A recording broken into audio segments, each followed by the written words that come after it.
Hallelujah, ದೇವರಿಗೆ ಸ್ತೋತ್ರ. Good morning. ಬೆಳಗಾಯ್ತು ಪ್ರಿಯರೇ, ಎಚ್ಚರಗೊಂಡಿದ್ದೀರಾ? ಬನ್ನಿರಿ ಹಾಗಾದರೆ ದೇವರ ವಾಕ್ಯ ಧ್ಯಾನಿಸೋಣ. ಅನುದಿನದ ಧ್ಯಾನದಿಂದ ನೀವು ಆಶೀರ್ವದಿಸಲ್ಪಡ್ತಾ ಇದ್ದೀರಿ ಎಂದು ನಂಬುತ್ತಾ ಇದ್ದೇನೆ. ಯಾಕೆಂದರೆ ಪ್ರತಿಯೊಬ್ಬರೂ ನೀವು ವಾಟ್ಸಪ್ ಮೂಲಕ 8939731313 ನಂಬರ್ಗೆ ಮೇಲಿಂದ ಮೇಲೆ ತಿಳಿಯಪಡಿಸುತ್ತಾ ಇದ್ದೀರಿ. ಈ ಅನುದಿನದ ಧ್ಯಾನ ಕೆಲವು ತಿಂಗಳುಗಳಿಂದ ಪ್ರಸಾರ ಮಾಡುತ್ತಿದ್ದೇವೆ. ಯೂಟ್ಯೂಬ್ನಲ್ಲಿ ಪ್ರಸಾರ ಮಾಡುವಂತಹ ಈ ಅನುದಿನದ ಧ್ಯಾನ ಅನೇಕರು ವೀಕ್ಷಿಸುತ್ತಿದ್ದಾರೆ. ಅನೇಕರು ಈ ಸಂದೇಶಗಳನ್ನು ಕೇಳಿ ಆಧ್ಯಾತ್ಮಿಕವಾಗಿ ಬಲ ಹೊಂದುತ್ತಿದ್ದಾರೆ ಎಂಬುದಾಗಿ short message, voice message, WhatsApp message ಮೂಲಕ ತಿಳಿಯಪಡಿಸುತ್ತಿದ್ದಾರೆ. ಅನುಕೂಲವಾದ ಸಮಯದಲ್ಲಿ ವೀಕ್ಷಿಸುವುದಕ್ಕಾಗಿ ಸಮೃದ್ಧಿಯಾದ ದೇವರ ವಾಕ್ಯವನ್ನು ನಿಮಗೋಸ್ಕರ ಲಭ್ಯವಿರಲು ನಾವು ಹಗಲಿರುಳು ಪ್ರಯಾಸ ಪಡ್ತಿದ್ದೇವೆ. ಇದರಿಂದ ಸದುಪಯೋಗ ಮಾಡಿಕೊಂಡು ಆತ್ಮೀಕವಾಗಿ ಬಲಗೊಳ್ಳಿರಿ. ಬನ್ನಿರಿ, ಒಂದು ಚಿಕ್ಕ ಪ್ರಾರ್ಥನೆಯೊಂದಿಗೆ ಉದಯಕಾಲದ ಧ್ಯಾನವನ್ನು ಪ್ರಾರಂಭಿಸಿಕೊಳ್ಳೋಣ. ಪರಿಶುದ್ಧ ದೇವರೇ, ನಿಮಗೆ ವಂದನೆಗಳು. ಮತ್ತೊಂದು ಸಾರಿ ಈ ಉದಯದಲ್ಲಿ ನಮ್ಮ ಹೃದಯಗಳು ಬಲಗೊಳ್ಳುವ ಹಾಗೆ, ಆಧರಿಸಲ್ಪಡುವ ಹಾಗೆ ಪರಿಶುದ್ಧಾತ್ಮನನ್ನು ನಮ್ಮ ಮೇಲೆ ಸುರಿಯ ಮಾಡಿ ನಮ್ಮೊಂದಿಗೆ ಮಾತಾಡಿರೆಂದು ಕ್ರಿಸ್ತನ ನಾಮದಲ್ಲಿ ಬೇಡುತ್ತೇನೆ ತಂದೆಯೇ, ಆಮೇನ್. ಚೆನ್ನಾಗಿದ್ದೀರಾ ಪ್ರಿಯರೇ? ಏನ್ ಚೆನ್ನಾಗಿರೋದು? ಬರೀ ಭಯ ಭಯ ಭಯ ಅನ್ನುತ್ತೀರಾ? ಈ ದಿನ ನಾನಾ ವಿಧವಾದ ಭಯಗಳಿಂದ ಮನುಷ್ಯ ಪೀಡಿಸಲ್ಪಡುತ್ತಿದ್ದಾನೆ. ಗತದಲ್ಲಿ ನೋಡಿದೇವಲ್ಲವೇ, ವೈರಸ್ಸಿನ ಫಿಯರ್, ಮತ್ತೊಂದು ಕಡೆ ಪ್ರಕೃತಿಯ ವಿಕೋಪಗಳು, ವಾತಾವರಣ ಬದಲಾಗುವುದರಿಂದ ಅನೇಕರು ಅನಾರೋಗ್ಯ ಆಗ್ತಿದ್ದಾರೆ. ಇನ್ನೊಂದು ಕಡೆ ಯುದ್ಧ ಆಗುವ ಸಮಾಚಾರಗಳು, ಇನ್ನೊಂದು ಕಡೆ ಪಾಲಿಟಿಕಲ್ಲಿ ಎಲ್ಲಿ ನೋಡಿದರೂ ಒಬ್ಬರನ್ನೊಬ್ಬರು ಬೆದರಿಸಿಕೊಳ್ಳುತ್ತಾ ದೇಶಗಳ ವಿರುದ್ಧ, ಸರ್ಕಾರಗಳ ವಿರುದ್ಧ ತಿರುಗಿ ಬಿದ್ದು ಯುದ್ಧಕ್ಕಾಗಿ ಸನ್ನದ್ಧರಾಗುವುದನ್ನು ನಾವು ನೋಡುತ್ತಾ ಇದ್ದೇವಲ್ಲವೇ? ಅಷ್ಟೆಲ್ಲ ಯಾಕೆ? ಕನಿಷ್ಠ ನಮ್ಮ ಮನೆಗಳಲ್ಲಿ ನಮಗೆ ಆಯುಧ ಇಲ್ಲದಿದ್ದರೂ ನಮ್ಮ ಕುಟುಂಬದಲ್ಲಿ ಕಲಹ ಉಂಟು ಮಾಡಲು ಸೈತಾನನು ಉಂಟು ಮಾಡುವ ಕಾರ್ಯಗಳು, ಸಮಾಧಾನ ಕಳೆದುಕೊಳ್ಳುವಂತಹ ಕುಟುಂಬಗಳು ಎಷ್ಟೋ ಇವೆ. ಮಾನಸಿಕವಾಗಿಯೂ, ಆಧ್ಯಾತ್ಮಿಕವಾಗಿಯೂ, ಆರ್ಥಿಕವಾಗಿಯೂ ನಾನಾ ವಿಧವಾದ ಕೊರತೆಗಳಲ್ಲಿದ್ದಂತಹ ನಾವು ಎಷ್ಟೋ ವಿಧವಾದ ಭಯಗಳಿಗೆ ಗುರಿಯಾಗ್ತೇವೆ. ಹಾಗಾದರೆ ನಿಮಗೊಂದು ಸಂಗತಿ ಗೊತ್ತಾ? ಯಾವುದು ಏನೇ ಆಗಲಿ, ಎಂಥದೇ ಪರಿಸ್ಥಿತಿ ನಾವು ಎದುರಿಸಬೇಕಾಗಲಿ, ಕರ್ತನು ನಮ್ಮ ಸಂಗಡ ಇರುವುದಾದರೆ ನಾವು ಯಾವುದಕ್ಕೂ ಭಯಪಡುವ ಅಗತ್ಯವಿಲ್ಲ, ಯಾರಿಗೂ ಭಯಪಡುವ ಅಗತ್ಯವಿಲ್ಲ. ಪ್ರತಿಯೊಂದು ಸರಿಪಡಿಸಬಲ್ಲಂತಹ, ಪ್ರತಿ ಅಗತ್ಯತೆ ತೀರಿಸಬಲ್ಲಂತಹ ಸರ್ವಶಕ್ತನಾದ ದೇವರು ನಮ್ಮ ಸಂಗಡ ಇದ್ದಾರೆ ಎಂಬ ಧೈರ್ಯ ನಮಗುಂಟಾಗುತ್ತದೆ.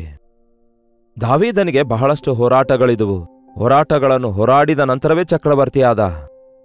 ಆದರೆ ಆ ಹೋರಾಟಗಳಲ್ಲಿ ಮಾನಸಿಕವಾಗಿಯೂ ಮತ್ತು ಶಾರೀರಿಕವಾಗಿಯೂ ಎಲ್ಲಾ ರೀತಿಯಲ್ಲಿ ಒಂದು ಗುಹೆಯಲ್ಲಿ ಅಡಗಿಕೊಳ್ಳಬೇಕಾದಂತಹ, ಹುಚ್ಚನಂತೆ ವರ್ತಿಸಬೇಕಾದಂತಹ, ಆ ನಿಂದೆ ಅವಮಾನ ಎದುರಿಸಬೇಕಾದ ಪರಿಸ್ಥಿತಿಗಳು ಎಷ್ಟೇ ಬಂದರೂ ಸಹ ತನ್ನ ಗುರಿ ಮಾತ್ರ ದೇವರ ಮೇಲೆಯೇ ಇಟ್ಟಿದ್ದ. ನೋಡೋಣ ಬನ್ನಿ, 118ನೇ ಕೀರ್ತನೆ 6ನೇ ವಚನ. ಯೆಹೋವನು ನನ್ನ ಪಕ್ಷದಲ್ಲಿದ್ದಾನೆ, ನಾನು ಯಾರಿಗೂ ಭಯಪಡೇನು. ಮನುಷ್ಯನು ನನಗೆ ಏನು ಮಾಡಾನು? ಕರ್ತನು ನನ್ನ ಪಕ್ಷದಲ್ಲಿರುವುದಾದರೆ ಸಾಕು. ನಾನು ಯಾರಿಗೂ ಭಯಪಡುವ ಅಗತ್ಯವಿಲ್ಲ, ಯಾವುದಕ್ಕೂ ಭಯಪಡುವ ಅಗತ್ಯ ಇಲ್ಲ, ಎಂಥದ್ದೇ ಪರಿಸ್ಥಿತಿಗಳಿಗೆ ಭಯಪಡುವ ಅಗತ್ಯವಿಲ್ಲ. ರೋಗ ಬಂದ್ರೆ ಸ್ವಸ್ಥಪಡಿಸುತ್ತಾನೆ, ಕೊರತೆ ಉಂಟಾದ್ರೆ ತೀರಿಸುತ್ತಾನೆ, ಸಮಾಧಾನ ಬೇಕಾದಾಗ ಸಮೃದ್ಧಿಯಾಗಿ ಅನುಗ್ರಹಿಸುತ್ತಾರೆ. ಅನೇಕ ಮಂದಿ ಶತ್ರುಗಳಿರುವುದಾದ್ರೆ ದೇವರೇ ನನ್ನ ಪಕ್ಷದಲ್ಲಿ ಯುದ್ಧ ಮಾಡುವ ಆತನಾಗಿರುತ್ತಾರೆ. ನಾನು ಮೌನವಾಗಿದ್ದುಕೊಂಡು ಸುಮ್ಮನೆ ನಿಂತ್ಕೊಂಡು ನೋಡಿದ್ರೆ ಸಾಕು. ನಿಜವೇ ಇಂತಹ ನಂಬಿಕೆ ನಮಗಿದೆಯಾ? ಪ್ರತಿ ಸಣ್ಣ ಸಣ್ಣ ವಿಷಯಕ್ಕೆ ನಾವು ಒಳಗಾಗಿ ಕುಗ್ಗಿ ಹೋಗುತ್ತಾ ಇದ್ದೇವಾ? ಕರ್ತನು ನನ್ನ ಪಕ್ಷದಲ್ಲಿರುವಾಗ ನಾನು ಯಾವುದಕ್ಕೂ ಭಯಪಡುವುದಿಲ್ಲ. ನರನು ನನಗೇನ್ ಮಾಡೋನು? ಮನುಷ್ಯರು ನನಗೇನ್ ಮಾಡ್ತಾರೆ? ಅಮ್ಮಮ್ಮ ಅಂದ್ರೆ ಕೊಂದಾಕ್ತಾರೆ, ಅಷ್ಟೇ ಅಲ್ಲವೋ? ನಿಮ್ಮ ಶರೀರವನ್ನು ಮಾತ್ರ ಕೊಲ್ಲುವವರಿಗೆ ನೀವು ಭಯಪಡಬೇಡಿ. ನಿಮ್ಮ ಶರೀರವನ್ನು, ಆತ್ಮವನ್ನು ಕೊಲ್ಲಬಲ್ಲಂತಹ ದೇವರಿಗೆ ಭಯಪಡಿರಿ. ಸಾವು ನಮಗೆ ಭಯ ಹುಟ್ಟಿಸುವುದಿಲ್ಲ.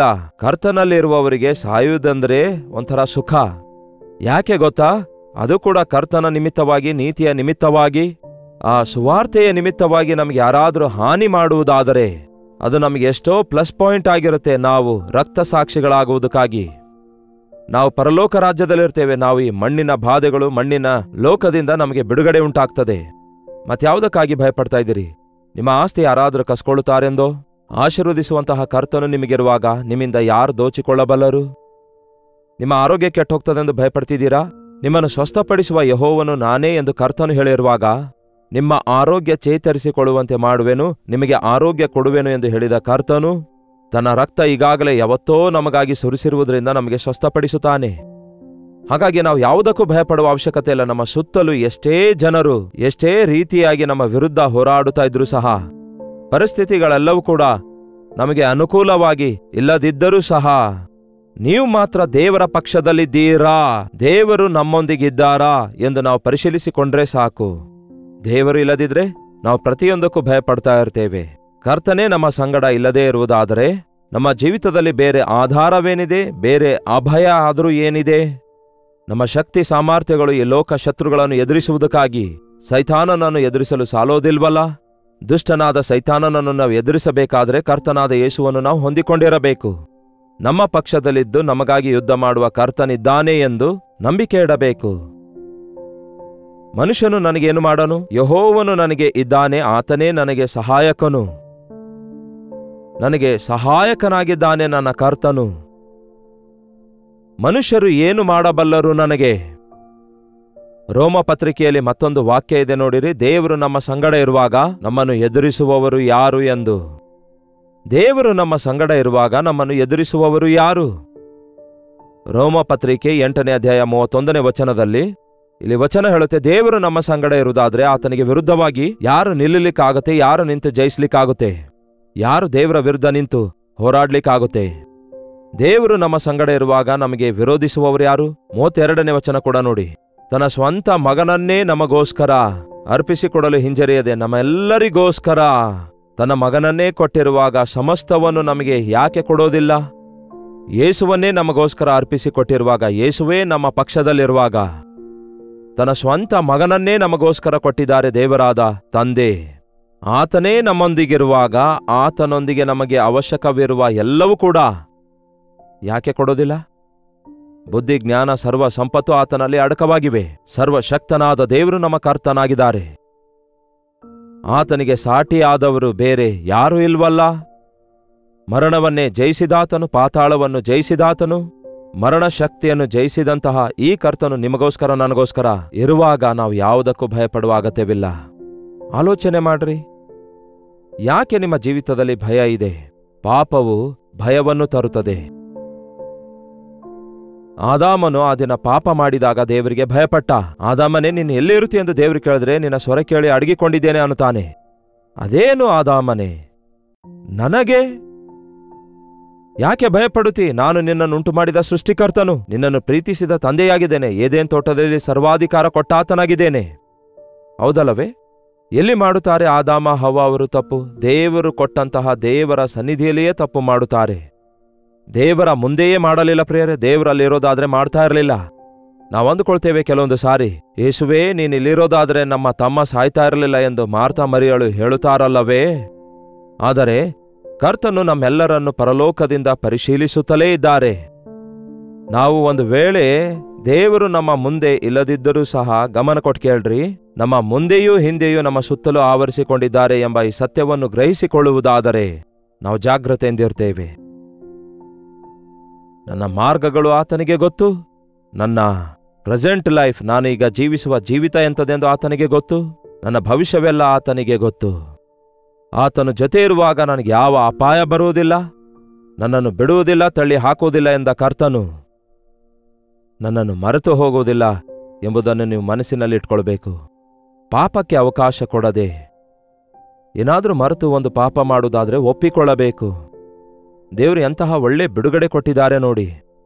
ಈ ಮಣ್ಣಿನ ದೇಹದಲ್ಲಿರುವ ನಾವು, ಮಣ್ಣಿನ ಲೋಕದಲ್ಲಿರುವ ನಾವು, ಸೈತಾನನು ಇಹಲೋಕ ಅಧಿಕಾರಿಯಾಗಿರುವಂತಹ ಈ ಲೋಕದಲ್ಲಿರುವಂತಹ ನಾವು ಪರಿಶುದ್ಧರಾಗಿ ಬದುಕಬೇಕೆಂದು ಹೋರಾಡಿ ಒಂದೊಂದು ಸಾರಿ ನಾವು ಬಲಹೀನರಾಗಿ ಆ ಹೋರಾಟದಲ್ಲಿ ಸೋತು ಹೋಗುವುದಾದರೆ ದೇವರು ಬಿಟ್ಟು ಬಿಡುವಂಥವರಲ್ಲ. ನಾವು ನಮ್ಮ ಪಾಪಗಳನ್ನು ಒಪ್ಪಿಕೊಳ್ಳುವುದಾದರೆ, ನಮ್ಮ ತಪ್ಪನ್ನು ತಿಳಿದುಕೊಂಡು ದೇವರೇ ಐ ಆಮ್ ಸಾರಿ ಎಂದು ನಿಜವಾಗ್ಲೂ ಹೃದಯಪೂರ್ವಕವಾಗಿ ದೇವರೇ ನನ್ನನ್ನು ಕ್ಷಮಿಸಿರಿ ಎಂದು ಕೇಳಿದ್ರೆ, ನಾನು ಕ್ಷಮಿಸುವುದಿಲ್ಲ ಎಂದು ಹೇಳುವಾತನಲ್ಲ, ನಾನು ನಿನ್ನ ಮುಖ ನೋಡಲ್ಲ ಎಂದು ಹೇಳುವ ಆತನೂ ಅಲ್ಲ. ಮನುಷ್ಯರು ನಮಗೆ ಹಾಗೆಯೇ ಹೇಳ್ತಾರೆ. ಆದರೆ ನಮ್ಮ ದೇವರು ನಿಮ್ಮ ತಪ್ಪನ್ನು ಕ್ಷಮಿಸುವುದಕ್ಕಾಗಿ, ನೀವು ಬಿದ್ದರೆ ನಿಮ್ಮನ್ನು ಮೇಲೆ ಕೆತ್ತುವುದಕ್ಕಾಗಿ, ನಿಮ್ಮ ಗತದ ಮೇರೆಗೆ ಅಲ್ಲದೆ ಭವಿಷ್ಯದಲ್ಲಿ ನಿಮಗೆ ಮೇಲುಕರವಾದ ಕಾರ್ಯಗಳನ್ನು ಜರುಗುವ ಹಾಗೆ ನಿಮ್ಮನ್ನು ನಡೆಸುವ ಆತನಾಗಿದ್ದಾರೆ. ಭಯಪಡಬೇಡಿ. ಈ ಲೋಕದ ಪರಿಸ್ಥಿತಿಗಳನ್ನು ನೋಡಿ ಭಯಪಡಬೇಡಿ. ನಿಮ್ಮನ್ನು ನೀವು ನೋಡಿಕೊಳ್ಳುವಾಗ ಖಚಿತವಾಗಿಯೂ ಭಯಪಡ್ತೀರಿ. ಯಾಕೆಂದರೆ ಈ ಲೋಕಾಧಿಕಾರಿ, ಈ ಲೋಕ ಕಾರ್ಯಗಳು ನಮಗಿಂತಲೂ ದೊಡ್ಡದಾಗಿರುವಂತೆ ಕಾಣಿಸುತ್ತವೆ ಅಷ್ಟೇ. ಇದು ಮಾಯ ಲೋಕ ಆಗಿರೋದ್ರಿಂದ ಇಹಲೋಕಾಧಿಕಾರಿಗಳ ತಂತ್ರ, ಮಾಯ, ಮೋಸಗಳ ಮಧ್ಯದಲ್ಲಿ ದೇವರ ಮಕ್ಕಳಾಗಿ ನಾವು ಧೈರ್ಯದಿಂದ ನಿಲ್ಲುವಾಗಲೇ, ಯೇಸುವಿನ ಕಡೆಗೆ ನೋಡುವಾಗಲೇ ನೂತನ ಬಲ ಹೊಂದಿಕೊಳ್ಳುತ್ತೇವೆ. ಗೂಢಾಚಾರಿಗಳಾಗಿ ಕಾನಾನ್ ದೇಶಕ್ಕೆ ಕಳಿಸಿದ 12 ಮಂದಿಯಲ್ಲಿ 10 ಮಂದಿ ಏನಂದ್ರು? ಅಲ್ಲಿರುವಂತಹ ನೆಫೀಲಿಯರು ಬಹಳ ಎತ್ತರವಾಗಿದ್ದಾರೆ, ಬಹಳ ಬಲಿಷ್ಠರಾಗಿದ್ದಾರೆ. ಅವರ ದೃಷ್ಟಿಯಲ್ಲಿ ನಾವು ಮಿಡತೆಗಳಂತಿದ್ದೇವೆ ಅನ್ನುತ್ತಾರೆ. ಅವರ ದೃಷ್ಟಿಯಲ್ಲಿ ಇವರು ಹೇಗಿದ್ದಾರೆ ಎಂದು ಇವರಿಗೆ ಹೇಗೆ ಗೊತ್ತಾಯ್ತು? ಅವರ ದೃಷ್ಟಿಯಲ್ಲಿ ನೀವು ಹೇಗಿದ್ದೀರಿ ಅನ್ನುವಂಥದ್ದಲ್ಲ, ನಿಮ್ಮ ದೃಷ್ಟಿಗೆ ಶತ್ರು ಹೇಗಿದ್ದಾನೆ ಅನ್ನುವುದು ಮುಖ್ಯ. ನಿಮ್ಮ ಪಕ್ಕದಲ್ಲಿರುವ ಯೇಸುವನ್ನು ನೋಡಿದ ಮೇಲೆ ನಿಮ್ಮ ಶತ್ರುವಿಗೆ ನೋಡಿದಾಗ ಆ ಶತ್ರು ಎಷ್ಟು ಬಲಹೀನರು ಎಂಬುದಾಗಿ ನಿಮಗೆ ಗೊತ್ತಾಗುತ್ತದೆ. ನಿಮ್ಮನ್ನು ನೀವು ನೋಡಿಕೊಂಡು ನಿಮ್ಮ ಶತ್ರುವನ್ನು ನೋಡುವಾಗ ಅವನು ದೊಡ್ಡವನಾಗಿ ಬಲಿಷ್ಠನಾಗಿ ಕಾಣಿಸಿಕೊಳ್ಳಬಹುದೇನೋ, ಆದರೆ ನೀವು ಕರ್ತನನ್ನು ನೋಡಿ ನಿಮ್ಮ ಶತ್ರುವನ್ನು ನೋಡುವುದಾದರೆ, ಕರ್ತನ ಕಾಲು ಧೂಳಿಗೆ ಸಮಾನ ಅನ್ನುತ್ತಾರಲ್ಲವೇ, ಅಷ್ಟೊಂದು ಸುಲಭವಾಗಿ ನಿಮ್ಮ ಶತ್ರುಗಳನ್ನು ನಿಮ್ಮ ಪಾದಗಳ ಕೆಳಗೆ ಕರೆತರುವಂತಹ ಕರ್ತನಿದ್ದಾರೆ ಎಂಬುದಾಗಿ ನೀವು ಗುರುತಿಸಬೇಕು. ನಿಮ್ಮ ಬಲಹೀನತೆಗಳನ್ನು ನೋಡಿ ದಿಗಿಲು ಪಡಬೇಡಿ, ನಿಮ್ಮ ಹೋರಾಟಗಳನ್ನು ನೋಡಿ ಭಯಪಡಬೇಡಿ, ನಿಮ್ಮ ಭವಿಷ್ಯದ ಕುರಿತು ಗೊಂದಲಕ್ಕೊಳಗಾಗಬೇಡಿ. ಕರ್ತನ ಕಡೆಗೆ ನೋಡಿರಿ. ಸರ್ವಶಕ್ತನು, ಸರ್ವಸಂಪನ್ನನು, ಸರ್ವೋನ್ನತನಾದ ದೇವರು, ಸಮಸ್ತವನ್ನು ಮಾಡಬಲ್ಲಂತಹ ದೇವರು, ಮನುಷ್ಯರಿಗೆ ಅಸಾಧ್ಯವಾದದ್ದು ನನಗೆ ಯಾವುದೂ ಅಸಾಧ್ಯವಿಲ್ಲ ಎಂದು ಹೇಳಿದ ಕರ್ತನು ನಿಮಗಿರುವ ಬಲಹೀನತೆಗಳಿಂದ ಬಿಡಿಸುವಾತನಾಗಿದ್ದಾರೆ. ನಿಮ್ಮ ದೋಷಗಳೆಲ್ಲ ಕ್ಷಮಿಸುವಾತನಾಗಿದ್ದಾರೆ. ನಿಮ್ಮ ಜೀವಿತದಲ್ಲಿ ನಿಮ್ಮ ಮುಂದೆ ಇದ್ದು ನಡೆಸುವಾತನಾಗಿದ್ದಾರೆ. ನಿಮ್ಮ ಶತ್ರುಗಳೊಂದಿಗೆ ಹೋರಾಡಿ ಜಯಿಸುವಾತನಾಗಿದ್ದಾರೆ. ಒಂದೇ ಸಾರಿ ಮರಣಾಧಿಕಾರಿಯನ್ನು ಅಂದರೆ ಸೈತಾನನನ್ನು ಮರಣದಿಂದಲೇ ಜಯಿಸಿದಾತನಾಗಿದ್ದಾರೆ. ಯೇಸುವಿನ ನಿಮಿತ್ತ ಮರಣ ಅಂದ್ರೂ ಕೂಡ ಈ ದಿನ ನಮಗೆ ಭಯವಿಲ್ಲ, ಯಾಕೆಂದರೆ ಯೇಸು ಮರಣ ಜಯಿಸಿದ್ದಾರೆ. ನಾವು ಅಪವಾದಿಯಾದ ಸೈತಾನನು ಅಂದರೆ ಭಯಪಡುವ ಅಗತ್ಯವಿಲ್ಲ, ಯಾಕೆಂದರೆ ಯೇಸು ಕಲ್ವರಿ ಶಿಲುಬೆಯ ಮೇಲೆ ತನ್ನ ಪ್ರಾಣ ಕೊಟ್ಟಾಗಲೇ ಸೈತಾನನ ತಲೆ ಜಜ್ಜಲ್ಪಟ್ಟಿತು. ಅವನು ಸೋತು ಹೋದ ಶತ್ರು ಆಗಿದ್ದಾನೆ. ಸೈತಾನನನ್ನು ಎದುರಿಸಿರಿ, ಆಗ ಅವನು ನಿಮ್ಮನ್ನು ಬಿಟ್ಟು ಓಡಿ ಹೋಗುತ್ತಾನೆ ಎಂದು ದೇವರ ವಾಕ್ಯ ಹೇಳ್ತದಲ್ಲವೇ? ಹಾಗಾಗಿ ಪ್ರತಿ ಸಣ್ಣ ಸಣ್ಣ ವಿಷಯಕ್ಕೆ ಅಂದರೆ ಈ ಲೋಕದಲ್ಲಿ ನೋಡುವಂತಹ ಪರಿಸ್ಥಿತಿಗಳಿಗೆ, ಅವುಗಳ ಪ್ರಭಾವಕ್ಕೆ ಒಳಗಾಗುವವರಾಗಿರದೆ, ಭಯಪಡುವವರಾಗಿರದೆ, ಯಾವಾಗಲೂ ಈ ಮಾತು ನೆನಪಿನಲ್ಲಿಟ್ಕೊಡ್ರಿ. ನಾನು ಕರ್ತನಲ್ಲಿ ನಂಬಿಕೆ ಇಟ್ಟಿದ್ದೇನೆ, ನರಮನುಷ್ಯನು ನನಗೇನ್ ಮಾಡಾನು? ಅವನು ಯಾವನೋ ಕೊಲ್ಲುತ್ತೇನೆ ಅನ್ನುತ್ತಾನೆ, ಅವನು ಯಾವನೋ ಬಂದು ನಿನ್ನ ಸಂಗತಿ ನೋಡುತ್ತೇನೆ ಅನ್ನುತ್ತಾನೆ, ನಿಮಗೆ ನಾಶನ ಮಾಡುತ್ತೇನೆ ಅನ್ನುತ್ತಾನೆ, ಅವನು ನಿಮ್ಮನ್ನು ಅಡಗಿಸಿ ಬಿಡುತ್ತೇನೆ ಅನ್ನುತ್ತಾನೆ. ಆದರೆ ಕರ್ತನು ನಿಮ್ಮನ್ನು ಹೆಚ್ಚಿಸುವಾತನಾಗಿದ್ದಾರೆ. ಕರ್ತನೇ ನಿಮ್ಮನ್ನು ಕಾಪಾಡುವಾತನಾಗಿದ್ದಾರೆ. ನಿಮ್ಮ ಶತ್ರುಗಳನ್ನು ನೀವು ಸೋಲಿಸುವ ಹಾಗೆ ನಿಮ್ಮ ಪಕ್ಷದಲ್ಲಿದ್ದು ನಿಮಗಾಗಿ ಯುದ್ಧ ಮಾಡುವಾತನಾಗಿದ್ದಾನೆ. ಭಯಪಡಬೇಡಿ, ಯಾವುದಕ್ಕೂ ಭಯಪಡಬೇಡಿ, ಭಯಪಡಬೇಡಿ, ಭಯಪಡಬೇಡಿ, ಭಯಪಡಬೇಡಿ ಎಂದು 365 ಸಾರಿ ಪರಿಶುದ್ಧ ಸತ್ಯವೇದದಲ್ಲಿ ಭಯಪಡಬೇಡಿರಿ, ಭಯಪಡಬೇಡಿರಿ, ಭಯಪಡಬೇಡಿರಿ, ಭಯಪಡಬೇಡಿರಿ ಎಂದು ಪ್ರತಿದಿನ ದೇವರು ಹೇಳ್ತಿದ್ದಾರಲ್ಲವೇ? ದಿನಾಲೂ ಹೇಳ್ತಾರೆ. 365 ಸಾರಿ ಅಂದ್ರೆ ಪ್ರತಿದಿನ ಒಂದಲ್ಲ ಒಂದು ಸಾರಿ ಆತನು ಹೇಳ್ತಿದ್ದಾರೆ. ದೇವರಲ್ಲಿ ನಿರೀಕ್ಷೆ ಇಡುವುದಾದರೆ ನೂತನ ಬಲ ನಾವು ಹೊಂದಿಕೊಳ್ತೇವೆ, ನೂತನ ವಿಶ್ವಾಸ ನಮಗುಂಟಾಗುತ್ತದೆ. ನೀವು ದೇವರು ಎಷ್ಟು ದೊಡ್ಡವರಾಗಿದ್ದಾರೆ ಎಂದು ತಿಳಿದುಕೊಳ್ಳಬೇಕು. ದೇವರ ಬಳಿಗೆ ಬಂದು ನಿಮ್ಮ ಶತ್ರುಗಳು ಎಷ್ಟು ದೊಡ್ಡವರಾಗಿದ್ದಾರೆ ಎಂದು ಹೇಳಬಾರದು. ನಿಮ್ಮ ಸಮಸ್ಯೆ ಎಷ್ಟು ದೊಡ್ಡದಾಗಿವೆ ಎಂದು ಹೇಳಿಕೊಳ್ಳಬಾರದು. ನಿಮ್ಮ ಸಮಸ್ಯೆಗಳಿಗೆ ಹೇಳ್ರಿ ನಿಮ್ಮ ದೇವರು ಎಷ್ಟು ದೊಡ್ಡ ದೇವರಾಗಿದ್ದಾರೆಂದು. ನಿಮ್ಮ ಶತ್ರುಗಳಿಗೆ ಹೇಳಿರಿ ನಿಮ್ಮ ದೇವರು ಎಷ್ಟು ಮಹಿಮೆಯುಳ್ಳ ದೇವರಾಗಿದ್ದಾರೆ ಎಂಬ ಒಂದು ಹೇಳಿಕೆ ಇದೆ ಅಲ್ಲವೇ? ನಾವು ಪ್ರತಿ ಸಣ್ಣ ಸಣ್ಣ ವಿಷಯಕ್ಕೆ ಭಯಪಡ್ತಿದ್ದೇವಲ್ಲವೇ? ನಮ್ಮನ್ನು ನಾವೇ ನೋಡಿಕೊಳ್ತಿದ್ದೇವೆ, ನಮ್ಮ ಶತ್ರುಗಳನ್ನು ನೋಡ್ತಿದ್ದೇವೆ, ಆದರೆ ಕರ್ತನಿಗೆ ನಾವು ನೋಡ್ತಿಲ್ಲ. ಕರ್ತನ ಕಡೆಗೆ ನೋಡುವುದಾದರೆ, ಕರ್ತನ ಸಹಾಯ ಕೋರಿಕೊಳ್ಳುವವರಾಗಿರೋದಾದರೆ, ಕರ್ತನು ನಿಮ್ಮ ಸಂಗಡ ಇರೋದಾದರೆ, ನಿಮ್ಮ ವಿರುದ್ಧವಾಗಿ ರೂಪಿಸಲ್ಪಡುವ ಯಾವ ಆಯುಧವೂ ಜಯಿಸುವುದಿಲ್ಲ. ಇಂಥವರು ನನಗೆ ಶಾಪ ಹಾಕಿದ್ದಾರೆ, ಇಂಥವರು ನನಗೆ ಬಾಧೆ ಪಡಿಸಿದ್ದಾರೆ, ನನಗೆ ಯಾರೋ ವಿರುದ್ಧವಾಗಿ ಮಾಟ ಮಾಡಿದ್ದಾರೆ, ನಮಗೆ ವಿಷ ಇಟ್ಟಿದ್ದಾರೆ ಎಂಬ ಮಾತುಗಳೆಲ್ಲ ಹೇಳ್ತಾರಲ್ಲವೇ? ಯಾವುದೇ ಮಂತ್ರವಾಗಲಿ, ಯಾವುದೇ ಮಾಯವಾಗಲಿ, ಯಾವುದು ಕೂಡ ನಿಮ್ಮ ಮೇಲೆ ಕಾರ್ಯ ಮಾಡಲ್ಲ. ಯಾಕೆಂದ್ರೆ ದೇವರ ರಕ್ತ ಪ್ರೋಕ್ಷಣೆ ನಿಮ್ಮ ಮೇಲಿರುವಾಗ ಈ ಲೋಕದ ಮಂತ್ರ ತಂತ್ರಗಳು ಯಾವುದು ಕೆಲಸ ಮಾಡುವುದಿಲ್ಲವೆಂದು ನೀವು ನಂಬಿಕೆ ಇಡೋದಾದ್ರೆ, ಕ್ರಿಸ್ತನ ರಕ್ತದಿಂದ ಪ್ರೊಟೆಕ್ಟ್ ಮಾಡಲ್ಪಟ್ಟ ಕರ್ತನ ಕಾವಲು ಭದ್ರತೆಯಲ್ಲಿರುವ ನಿಮ್ಮನ್ನು ಯಾರು ಮುಟ್ಲಿಕ್ಕಾಗೋದಿಲ್ಲ. ಸೈತಾನನು ನಿಮಗೆ ಮುಟ್ಟಲಾರನು ಎಂಬ ನಂಬಿಕೆಯಿಂದ ನೀವು ದೇವರ ಕೃಪೆಯಲ್ಲಿ ಮುಂದಕ್ಕೆ ಸಾಗುವುದಾದರೆ ಧನ್ಯರಾಗುತ್ತೀರಿ. ಕರ್ತನೇ, ನಿಮ್ಮ ರಕ್ತ ನನ್ನ ಮೇಲೆ ಪ್ರೋಕ್ಷಿಸಿ ಲೋಕ ಮಾಲಿನ್ಯದಿಂದ ನನ್ನನ್ನು ಬಿಡಿಸಿ, ಲೋಕದ ಎಲ್ಲಾ ತಪನೆಯಿಂದ, ಲೋಕದ ಭಯಭೀತಿಯಿಂದ ನನ್ನನ್ನು ತಪ್ಪಿಸಿ ಜಯಶಾಲಿಯನ್ನಾಗಿ ನಿಮ್ಮ ನಾಮ ಮಹಿಮೆಪಡಿಸುವಂತೆ ಬದುಕುವುದಕ್ಕಾಗಿ ಸಹಾಯ ಮಾಡಿರೆಂದು ಕರ್ತನಿಗೆ ಬೇಡಿಕೊಳ್ಳೋಣವೇ? ಪ್ರಾರ್ಥನೆ. ಪರಿಶುದ್ಧ ದೇವರೇ, ಪ್ರೀತಿಯುಳ್ಳ ತಂದೆಯೇ, ಅನೇಕರು ಅನೇಕ ಸ್ಥಳಗಳಿಂದ ಈ ವಾಕ್ಯ ಕೇಳಿದ್ದಾರೆ. ಅವರು ಯಾವ ಯಾವ ಭಯದಿಂದ ಪೀಡಿಸಲ್ಪಡ್ತಿದ್ದಾರೆಂದು, ಭವಿಷ್ಯದ ಕುರಿತಾದ ಭಯವಾಗಿರ್ಬೋದು, ಅನಾರೋಗ್ಯದ ಭಯವಾಗಿರ್ಬೋದು, ಆರ್ಥಿಕ ಸಮಸ್ಯೆಗಳನ್ನು ಎದುರಿಸುತ್ತಿರುವಂತಹ ಭಯ ಆಗಿರಬಹುದು, ಸೈತಾನನಿಗೆ ಭಯಪಟ್ಟು ಈ ಲೋಕ ಮೋಸ ತಂತ್ರಗಳಿಗೆ ಭಯಪಟ್ಟು ಸತ್ತು ಹೋಗಬೇಕೆಂಬ ಆಲೋಚನೆಯಲ್ಲಿರುವ ಅಂಥವರನ್ನು ಈ ದಿನ ನಜರೇತಿನ ಯೇಸು ಕ್ರಿಸ್ತನ ಬಿಡುಗಡೆ ಮಾಡುತ್ತೇವೆ. ನಿಮ್ಮ ನಾಮದಲ್ಲಿರುವಂತಹ ಧೈರ್ಯ, ನಂಬಿಕೆಯನ್ನು ಅಂಥವರಿಗೆ ಕೊಟ್ಟು ಸೈತಾನನನ್ನು ಎದುರಿಸಲು ಸಹಾಯ ಮಾಡಿರಿ. ನಿಮ್ಮ ಸಮೀಪದಲ್ಲಿ ಜೀವಿಸಿ ನಿಮಗೆ ಮಹಿಮೆ ಪಡಿಸುವ ಹಾಗೆ ನಮ್ಮ ಪ್ರತಿಯೊಬ್ಬರಿಗೂ ಸಹಾಯ ಮಾಡಿರೆಂದು ಕ್ರಿಸ್ತನ ನಾಮದಲ್ಲಿ ಬೇಡುತ್ತೇನೆ ತಂದೆಯೇ, ಆಮೇನ್. ತಂದೆಯಾದ ದೇವರ ಪ್ರೀತಿಯೂ ಮಗನಾಗಿರುವ ಕ್ರಿಸ್ತನ ಕೃಪೆಯೂ ಆದರಣೆಕರ್ತನಾದ ಪವಿತ್ರಾತ್ಮನ ಸಹವಾಸವು ಕೂಡಿ ಬಂದಿರುವ ನಮ್ಮೆಲ್ಲರ ಸಂಗಡ ಸದಾಕಾಲಕ್ಕೂ ನೆಲೆಯಾಗಿರಲಿ, ಆಮೇನ್. ದೇವರಿಗೆ ಸ್ತೋತ್ರ. ನಿಮ್ಮ ಪ್ರಾರ್ಥನಾ ಮನವಿಗಳನ್ನು 8939731313 ನಂಬರ್ಗೆ ಒಂದು ಟೆಕ್ಸ್ಟ್ ಇಲ್ಲವೇ ವಾಯ್ಸ್ ಮೆಸೇಜ್ ಮೂಲಕ ವಾಟ್ಸಪ್ ಕಳಿಸಿಕೊಡಿರಿ. ನಿಮಗಾಗಿ ಪ್ರಾರ್ಥಿಸ್ತಿದ್ದೇವೆ. ನೀವು ಹೊರದೇಶದಿಂದಲೂ ಸಹ ವೀಕ್ಷಿಸುವುದಾದರೆ ಇದೇ ನಂಬರ್ಗೆ ನಿಮ್ಮ ಪ್ರಾರ್ಥನಾ ಮನವಿಗಳನ್ನು ವಾಟ್ಸಪ್ ಮೂಲಕ ಕಳಿಸಿಕೊಡಿರಿ. ನೀವು ಎಲ್ಲಿಂದ ವೀಕ್ಷಿಸುತ್ತಾ ಇದ್ದೀರಿ ಎಂದು ಲೈವ್ ಚಾಟ್ನಲ್ಲಿ ಬಂದು ಟೈಪ್ ಮಾಡುವುದನ್ನು ಮರೆಯಬೇಡಿ. ಕರ್ತನ ಚಿತ್ತವಿರುವುದಾದರೆ ಮತ್ತೆ ಭೇಟಿಯಾಗೋಣ. ಅಲ್ಲಿವರೆಗೂ ದೇವರ ಮಹಾಕೃಪೆ ನಿಮ್ಮೆಲ್ಲರೊಂದಿಗಿರಲಿ.